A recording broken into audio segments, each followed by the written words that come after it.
A snowstorm sweeps across Washington, D.C. as a routine flight to Florida takes off. Suddenly, the aircraft starts shaking. 24 seconds later, it smashes into a busy motorway bridge and plunges into the icy river below. 78 people are dead, and a desperate rescue effort gets underway. How did a routine flight turn into one of the most horrific disasters in aviation history? Now a team of experts must discover exactly what downed Air Florida Flight 90. Disasters don't just happen. They're a chain of critical events. Unravel the clues and count down those final seconds from disaster.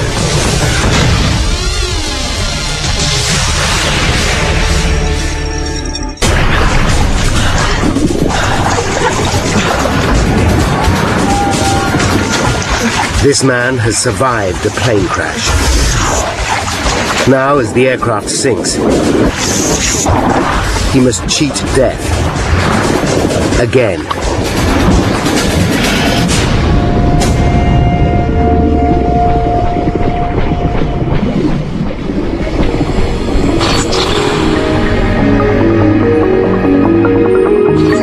The United States. Washington, D.C. January 13th, 1982. 12:30 p.m. Joe Stiley, an executive with a large telecommunications company, arrives at Washington National Airport with his secretary, Nikki Felch. Joe and Nikki are on a business trip to Tampa, Florida. They're scheduled to depart at 2:15 p.m. on board Air Florida Flight 90. Flying is a big part of Joe's life. He's a former Navy pilot, and his job involves regular trips around the world. In those days, I was probably getting on a 737 and flying somewhere once to twice a week. It was almost a routine thing for me to be doing what I was doing that day. Outside, the weather is anything but routine. Washington, D.C. is experiencing one of the worst winters in decades. Temperatures drop to -4 degrees Celsius as a snowstorm rages. Nikki was definitely looking forward to getting where it was warm. She said, "I brought my swimming suit, did you?" And I had not remembered to even pack one. Washington National Airport is just 5 kilometers south of Capitol Hill on the banks of the Potomac River. It's a major hub for flights from across the USA and Canada. On a normal day, more than 400 aircraft land here. But today, the airport is struggling to stay open in the heavy snow. 1:38 p.m. All flights are grounded while snowplows clear the runways. The operation is expected to take an hour. We regret to inform you that due to the adverse weather conditions, all flights will be grounded for at least an hour while snowplows clear the runways. At Gate 12, Air Florida Flight 90, a Boeing 737, is held up by the delay. It seems like every year it gets worse and worse. Yeah, I know. I can deal with rain, but this snow is... Captain Larry Wheaton is 34. He's a family man with 2 children. Roger Pettit, his first officer, is just 31.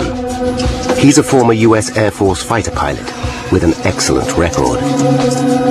But both men have less than 3 years' experience flying 737s. At 2 p.m., Flight 90 begins boarding, 20 minutes late. On the 2-hour flight to Tampa, the aircraft will be just over half full. There are 71 adult passengers and 3 young children. Many are helped aboard by 22-year-old flight attendant Kelly Duncan. For her, the job is a dream come true. I loved my life as a flight attendant. Whenever I went anywhere in my uniform, people would always comment about it, and it was something that I was very proud of doing and something that I really enjoyed doing. Near Joe and Nikki are Priscilla Tirado, her 2-month-old son Jason, and her husband Jose. They're relocating to Florida, where Jose has found a job in the construction industry. 2:20 p.m. Captain Wheaton expects the airport to reopen soon. He orders the ground crew to de-ice the 737. Okay, guys, you can get started. It's a routine procedure to remove snow and ice from the aircraft before takeoff. But a string of further delays keeps Flight 90 at Gate 12 for another hour. Clearing the runways takes longer than expected, and then there's a backlog of flights. There's nothing anyone on board can do but wait. Outside, the snowstorm continues. I could see snow accumulating on the aircraft and all around the aircraft. But it snowed the entire time we were there.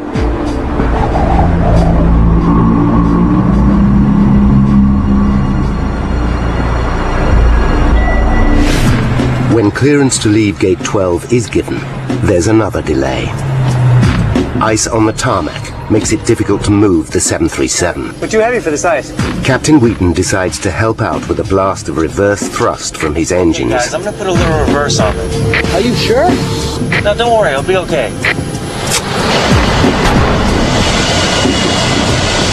3:35 p.m. Flight 90 eventually begins taxiing to the runway 1 hour and 20 minutes behind schedule. It's a relief for flight attendant Kelly Duncan. When we were finally moving away from the jetway, it was wonderful because I felt like we are finally on our way.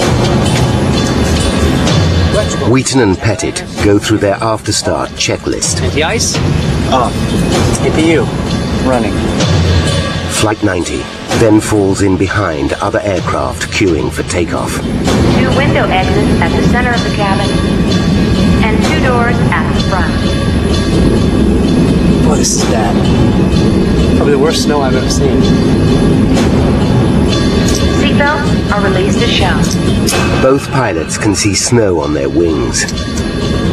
Pettit is concerned. You know, it's been a while since we've been de-iced. 3:59 p.m. Flight 90 is cleared for takeoff.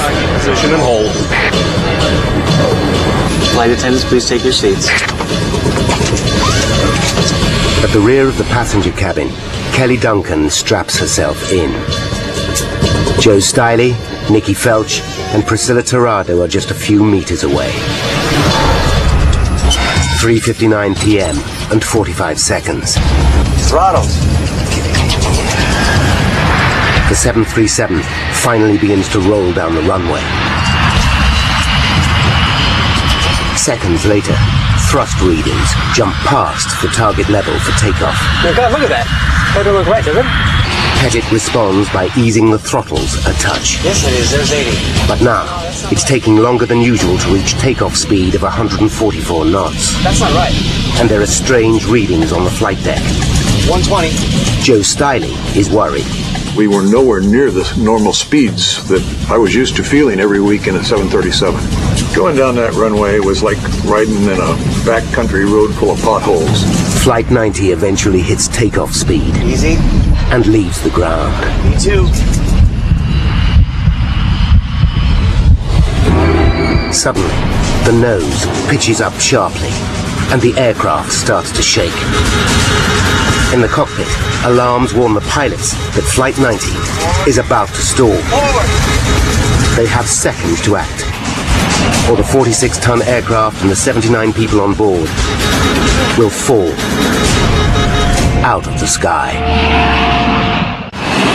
Flight 90's high nose position is creating so much drag that the aircraft is losing speed fast. Easy, all we need is 500. If the 737 slows down too much, it will stall and then simply drop. Captain Wheaton orders First Officer Pettit to lower the nose by pushing the control column forward. Forward. Forward. But he can't drop the nose too far, or the plane will stop climbing. Come on, she's barely climbing. As the shaking intensifies, former pilot Joe Stiley fears the worst. I remember vividly saying, how the hell do I get out of this airplane now? And knowing that it was too late, I was already kissing my rear end goodbye. 12 seconds after liftoff, Flight 90 has traveled 1 kilometer. 500 meters ahead, the heavy snow has created a traffic jam on the 14th Street Bridge over the Potomac River. Construction worker Marion Grant Jr. is on the northbound span. His truck has hardly moved for 15 minutes. Traffic wasn't moving at all. Like we'll sit still maybe 3 minutes and we go 5 feet and 5 feet. 4 p.m. and 53 seconds. At an altitude of just 352 feet, Flight 90 suddenly stops climbing and begins to drop. Captain Wheaton jams the throttles forward for maximum thrust. But it's too late. Commuters on the 14th Street Bridge hear the scream of jet engines. We're falling. Larry, the door's out. I know it!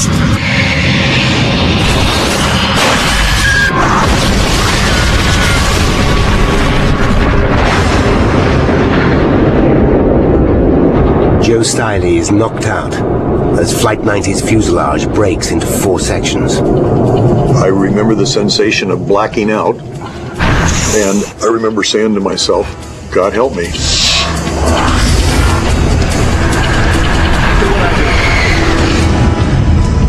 Flight 90's wing has flipped Marion's truck over like a toy, but he stumbles out, alive.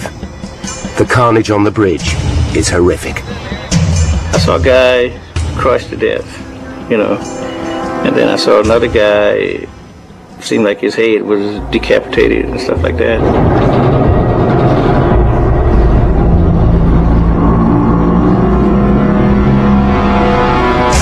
Joe Stiley regains consciousness. His bones are broken in 67 places, but now he has just seconds to cheat death again. The water was just rising into my nose and coming up fairly quickly. It seemed like forever to get my legs loose because the seats had collapsed. And then I reached over to try to help Nikki get free. And as I get to the rear of the airplane, I know that I'm free because I can suddenly see just a glimmer of light in the water. And then I knew I was free of the aircraft and started up.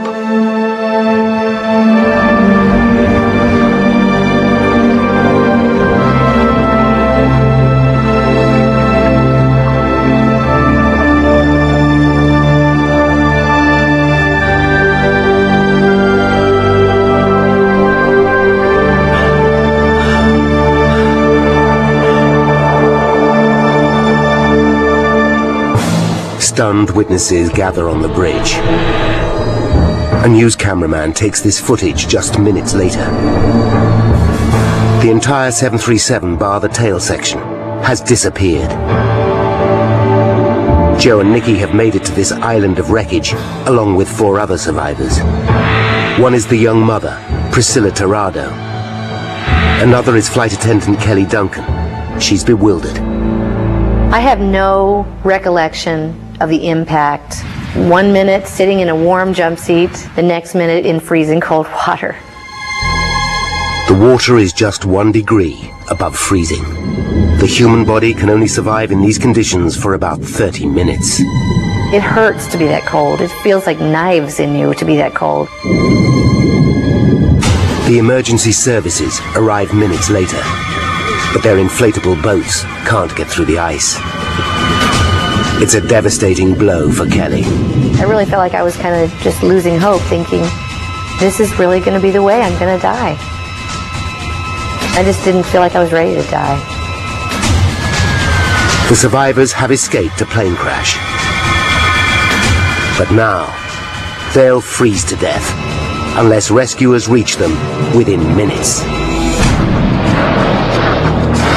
4:06 p.m. The U.S. Park Police Helicopter Unit in Anacostia Park, 2.5 kilometers from the crash site. Park Police Aviation, Officer Galey. This is Tower. They're reporting a missing aircraft, 14th Street Bridge. Pilot Don Usher is a combat-hardened Vietnam veteran. He springs into action with paramedic Gene Windsor. They know visibility is appalling. And Eagle One, their Bell Jet Ranger helicopter, isn't designed for heavy rescue work. But they're determined to help. We did what we were supposed to do, what we were trained to do, and what the public expected us to do.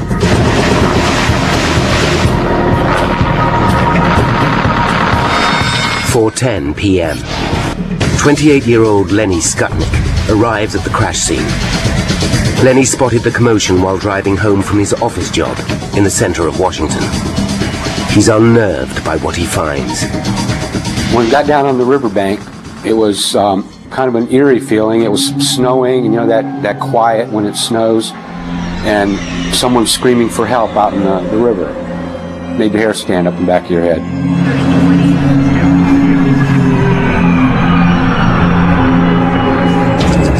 Eagle One is almost flying blind. Don is forced to scan the ground for roads which he knows lead to the 14th Street Bridge. The only visibility we possessed was looking through the chin bubble, what would be called slant visibility. Gene ties together makeshift lifelines. 4:22 p.m. The 6 survivors have been in the freezing water for 21 minutes. Their limbs are numb. They can no longer move their hands. They're giving up hope. And then they hear Eagle One approaching. I suddenly felt the whole of the helicopter.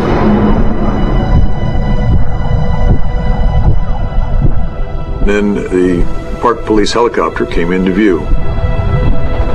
The relief I felt at that point is unimaginable.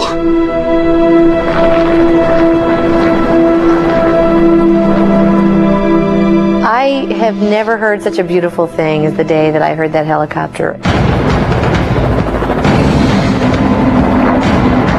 Don spots the survivors clinging to the tail section of Flight 90. We realized as soon as we looked at them that every second counted between life and death to get them out of that river. The first survivor Eagle One rescues is 41-year-old Bert Hamilton. Gene then throws one of his improvised lifelines to flight attendant Kelly Duncan. I just remember looking up into the sky and just seeing a rope hanging down from it. And I just pulled it around my back, and they pulled me out.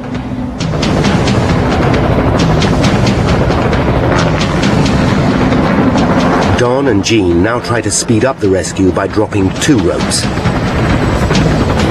Joe Stiley grabs one of them and wraps an arm around Priscilla Tirado, the young mother. Nikki Felch, Joe's secretary, grabs the other rope. But to Joe's horror, she's too badly injured to hold on.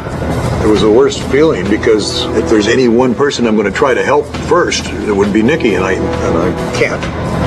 Seconds later, Joe loses hold of Priscilla. I didn't realize it at the time, but all the fingers in my left hand were already broken, and my arm was broken. Eagle One drags Joe to safety. The crew know Nikki will be kept afloat by her life jacket. Priscilla is their immediate priority. After 30 minutes in the freezing water, her chances of survival are on a knife edge. Lenny Skutnik is horrified as he watches from the shoreline. She was close enough where you could see the expression on her face, and her eyes just looked wild, and she looked like she was going into shock then. Time and again, Priscilla slips from the life ring.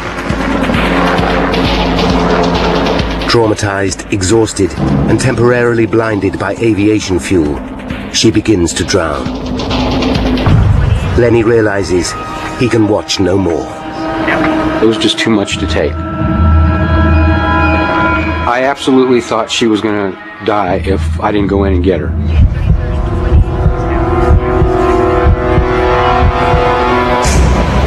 He jumps into the freezing water and drags Priscilla to safety.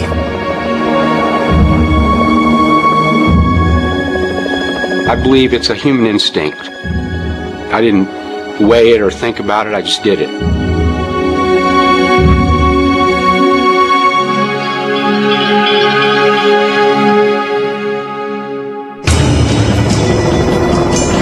Eagle 1 now returns to Nikki,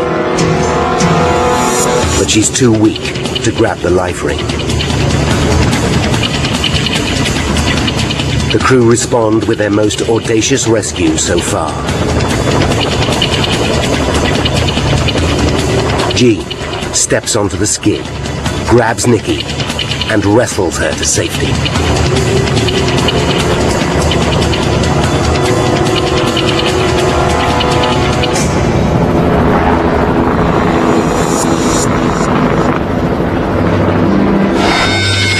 At 4:35 p.m. The rescue is over. The sixth person clinging to the wreckage, whose hand is seen here, has disappeared. He's later identified as Arland Williams, a 46-year-old bank examiner.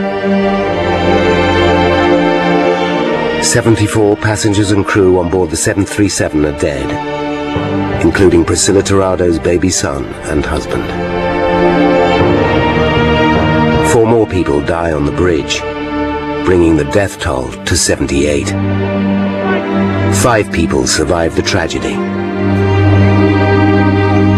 but only just. I had a skull fracture. My nose was broken, my cheeks were broken, my jaw was broken. All my fingers and thumb on my left hand were broken. My right leg was fractured. My left leg was shattered. Both feet were broken. Other than that, I was fine. Oh, and I had a hypothermia. News of the disaster is broadcast around the world. Some of the victims died on impact, most drowned in the icy waters of the Potomac River. There's one question on everyone's lips. How did a routine flight turn into one of the USA's most horrific air disasters? Now, by going deep into the investigation, we can reveal the chain of events that led to the crash of Air Florida Flight 90.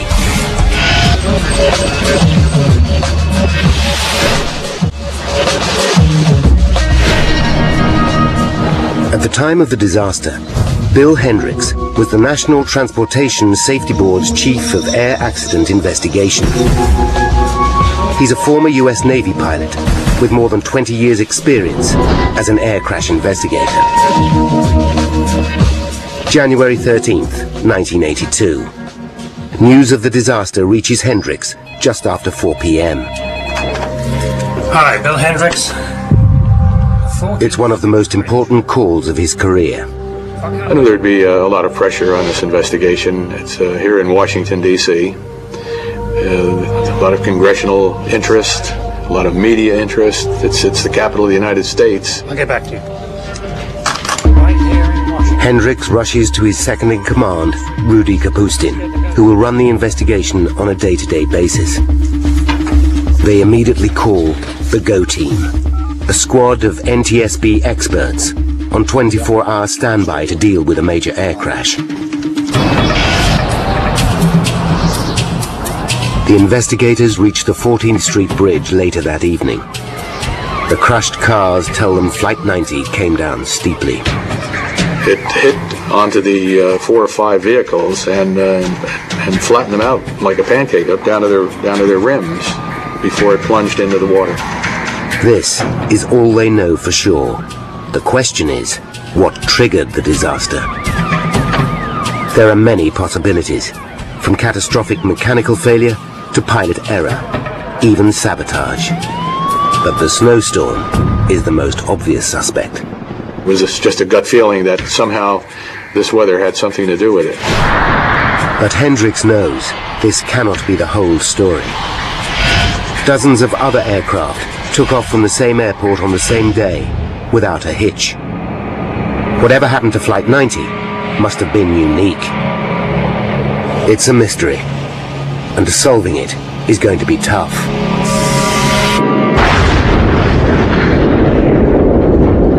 The wreckage of Flight 90 and the clues it might contain are at the bottom of a frozen river. And both pilots are dead, so what happened in the cockpit will remain unknown unless divers find the black box flight recorders. First thing we always look for are the recorders. From the flight data recorder, get altitude, heading, airspeed. From the cockpit voice recorder, get the last 30 minutes of conversation in that cockpit between the crew. 500. Early the next morning, US Coast Guard vessels break through the ice and reach the wreckage. They join forces with the Army and Navy to launch a massive salvage operation spearheaded by a team of 82 divers. Hendricks and his team set up headquarters for the investigation in a conference room at the nearby Marriott Hotel. While the divers concentrate on recovering bodies, the investigators begin interviewing more than 200 witnesses. As an investigator, we're trained never to guess. That hunches are good, but you got to back them up with facts. The team begins by questioning the ground crew who de-iced Flight 90 at Washington National Airport. Any faults in their work could have left snow and ice clinging to the aircraft, with grave consequences. The lift an aircraft needs to fly is created by a smooth flow of air over the wings. A layer of ice or frozen snow creates a disruption which can reduce lift and increase drag dramatically. Experts call the problem contamination. The ground crew insist Flight 90 was fully de-iced before it taxied to the runway. But the investigators probe deeper and uncover an intriguing fact. The operator who de-iced the right side of the aircraft mistakenly thought the air temperature was -2 degrees Celsius. In reality, it was -4. As a result, he sprayed less than the recommended amount of de-icing agent onto this side of the aircraft. The investigators feel on the verge of a breakthrough. They decide to examine the de-icing process in even more detail. We're looking at the entire de-icing process. What was the mixture of the de-icing fluids? How was it dispensed? They test the de-icing solution used on Flight 90 and uncover something even more disturbing. The fluid contains half as much of the de-icing agent, glycol, than expected. So the de-icing spray was somehow weaker than the operator's control panel indicated. How could this happen? The team examine every component of the de-icing vehicle used on Flight 90 and find their answer. A specially calibrated valve in the glycol delivery hose had been replaced with an unmodified valve. The result? A reduced flow of glycol to the nozzle.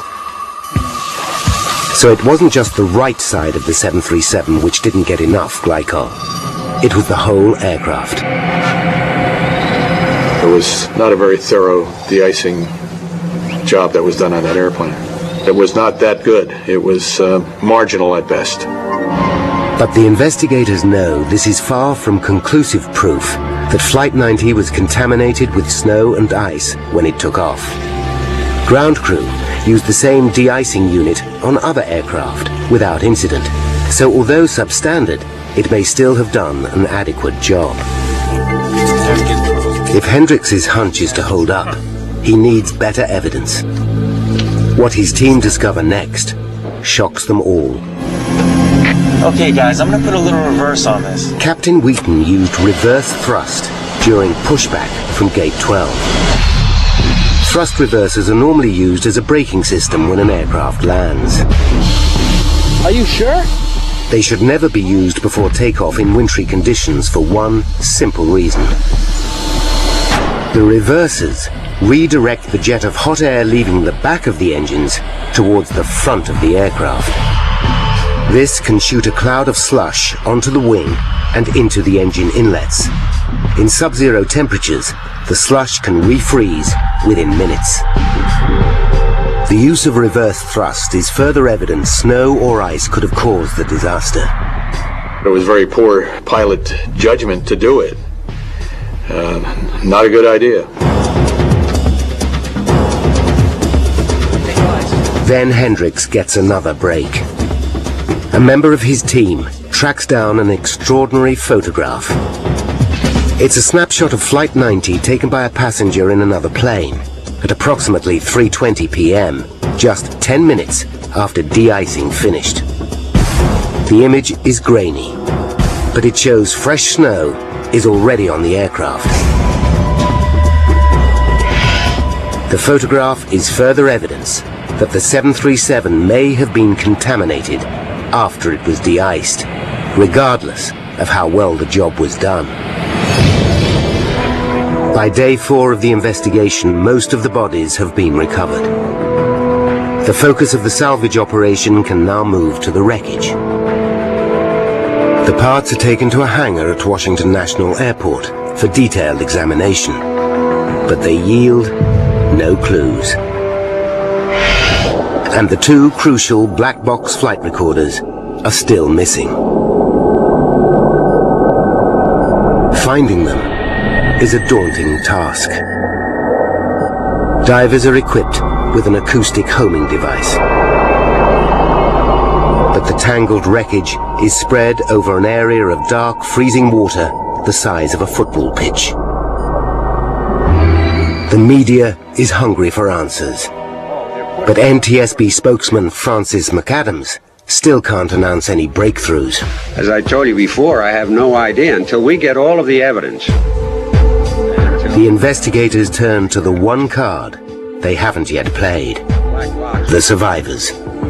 Survivors are in the airplane.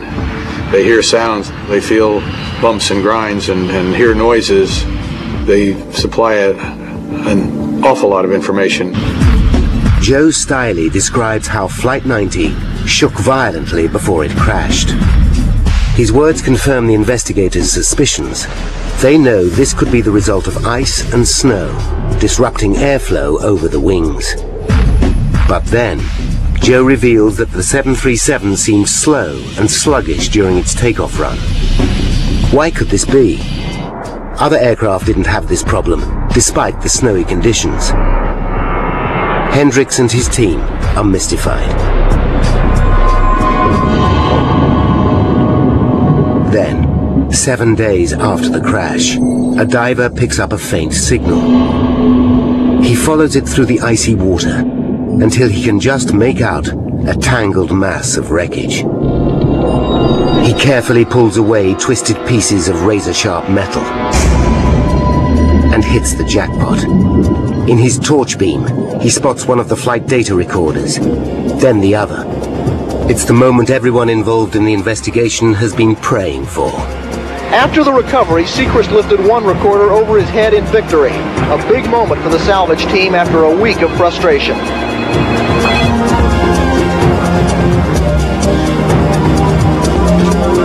They've got to see me out. All right! When the word reaches the team that the recorders have been found and are being recovered, that is a very good piece of information.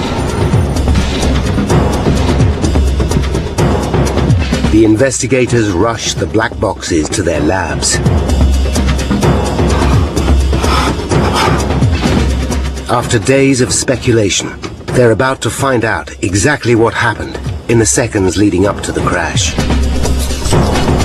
They're excited, but they also know they're about to listen to the voices of the dead.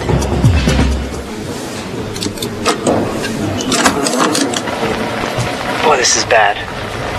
Probably the worst snow I've ever seen. You know, it's been a while since we've been de-iced. The team are stunned when they realize both pilots can see snow on their wings, yet they don't turn back for more de-icing. I mean, this one's got about a quarter to half an inch of snow on it all the way down. I got a little on mine. I was amazed, perplexed, wonderment, if you will, that under the regulations, the federal air regulations, you're not allowed to take off with snow or ice or frost adhering to your wings. Could this be why Flight 90's nose shot up just seconds after takeoff? As the investigators know, the Boeing 737 tends to pitch up sharply if the wings are contaminated with ice or snow. But just when the evidence seems to be mounting, they realize something just doesn't add up. They're perplexed by First Officer Pettit's comments about his instrument readings. My God, look at that. That doesn't look right, does it? To try and find out what was worrying him, they study the flight data recorder. Immediately, another mystery rears its head. They discover that survivor Joe Stiley was right. The 737 took 45 seconds to reach takeoff speed, 15 seconds longer than normal. If the aircraft was contaminated by ice and snow, this might slow takeoff slightly, but not for an entire 15 seconds. The team realized something else was wrong with the 737, and they don't know what it is. They could be back to square one.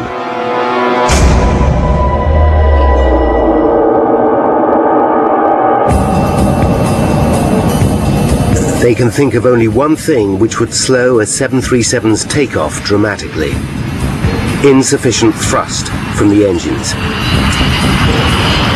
But why would a crew take off without powering up properly? It seems an absurd idea. The riddle can't be solved by examining the engines. They are still at the bottom of the Potomac River. And Flight 90 was fitted with a pre-digital flight recorder which didn't monitor thrust levels. There's only one option left. The investigators scrutinized the low-level engine sounds picked up by the cockpit voice recorder. Using a technique called sound spectrum analysis, they translate these sound frequencies into thrust readings. Yeah, it's 1.7. That's too low. The results are a shock. Both engines were running at a thrust level, or EPR, of 1.7. But the 737's takeoff EPR should be 2.04. The team are baffled. It looks as if the pilots took off without sufficient power. My God, look at that. That doesn't look right, does it? But how could this happen? Up. Start pressure. Up. The investigators play the cockpit recording again and again, looking for clues. LaGuardia's not accepted. Then they pick up on a tiny detail. Pitot heat? On. Anti-ice? Off. APU? Running. Can we hear that again? Shoulder harness. The investigators are dumbfounded. You said off. Shoulder harness. The recording is poor, but Captain Wheaton seems to say off when asked about the engine anti-ice system. Anti-ice? Off.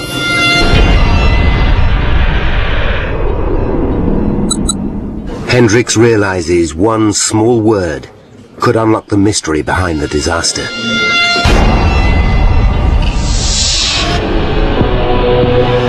He knows thrust readings for each engine are produced by two sensors, one in the inlet and one in the outlet.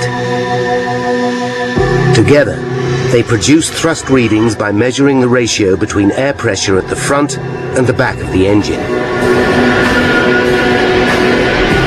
But if the engine anti-ice system is off, snow and slush could freeze up the inlet sensors. On some other 737s, this has caused the sensors to send pilots faulty thrust readings, readings higher than the actual thrust produced by the engines. If this happened to Flight 90, the crew could, unwittingly, have taken off with insufficient thrust. This could be the final piece of the jigsaw. But Hendricks needs to prove it. He asks Boeing to carry out tests, confirming the effect of inlet sensors blocked by ice or snow. The results are dramatic. The engine quickly creates an EPR reading of 2.04. But in reality, it's running at an EPR of 1.7, exactly the same weaker thrust level revealed by the sound spectrum analysis of Flight 90's engines. This could explain First Officer Pettit's confusion. No, that's not right. Maybe it is. His EPR dial says 2.04, but his throttle position and his readings for exhaust heat and fuel flow reflect the lower EPR of 1.7. No. But how could the pilots make the appalling error of forgetting to turn on their engine anti-ice system? And why didn't they abort takeoff when they realized something was wrong? Once the roll started with these observations by the first officer, that takeoff should have been rejected. The investigators studied the pilot's records and discovered that neither had much flying experience in winter conditions. But they also revealed something even more disturbing. Over the last 2 years, Captain Wheaton has had to retake 2 routine proficiency tests after receiving poor scores. His weak areas included adherence to regulations, checklist usage, and knowledge of aircraft systems. The revelation adds weight to the theory that pilot error played a key role in the disaster. But there are still 2 major pieces of evidence missing. Flight 90's engines. Without examining them, the team can't prove beyond doubt that the anti-ice system was off, or that the crash wasn't caused by an engine failure. Then, salvage squads lift the battered engines from the river. 13 days after the disaster, they're rushed to manufacturers Pratt & Whitney for examination. Technicians strip the engines down and painstakingly search for any sign of a mechanical problem. But they find nothing. Then they inspect the anti-ice system. One by one, they check the tubes which carry hot air to key areas of the engine. The results are decisive. The valves inside are closed. The anti-ice system hadn't been switched on. But would this be enough to bring down Flight 90? To find out, the team carries out tests in Boeing's state-of-the-art 737 flight simulator. To their surprise, reduced thrust of 1.7 EPR is just enough to keep the aircraft flying. But then, when they factor in the problems created by ice or snow contamination, they make the breakthrough they've worked so hard to reach. January 13th, 1982. A series of factors combine to encourage snow and ice to build up on Flight 90.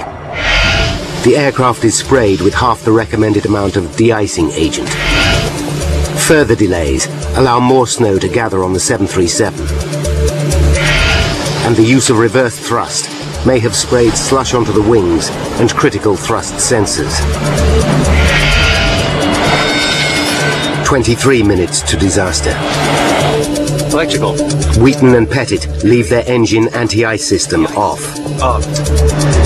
As a result, thrust sensors in both engines freeze up, causing them to send misleadingly high readings to the cockpit. 14 minutes to disaster. The pilots notice a thick layer of snow on both wings. This one's got about a quarter to half an inch of snow on it all the way down. But contrary to regulations, they don't turn back for more de-icing. 1 minute and 3 seconds to disaster. Pettit is confused by unusual readings on the flight deck. Oh God, look at that. That doesn't look right, does it? But his captain does not abort takeoff. 24 seconds to disaster. Flight 90 takes off with dials indicating thrust of 2.04 EPR. But because critical thrust sensors are frozen, the real thrust is only 1.7 EPR. At the same time, Ice and snow clinging to the wings disrupt airflow dramatically, reducing lift.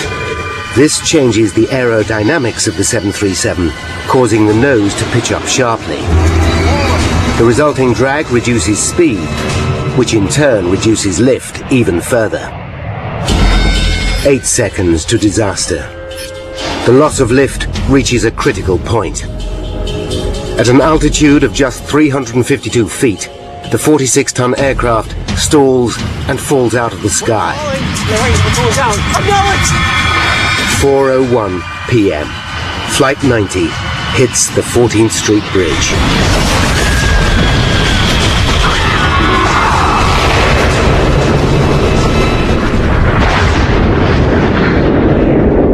The disaster claims 78 lives, including those killed on the bridge.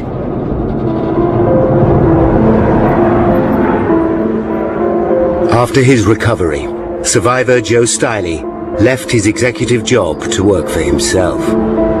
He's overwhelmed by emotion during a rare return to the scene of the crash. I think more than anything else, I'm appreciating the 24 years I've lived since then. Like, I saw my kids grow up. I held my dad's hand when he passed away. I could have missed all that.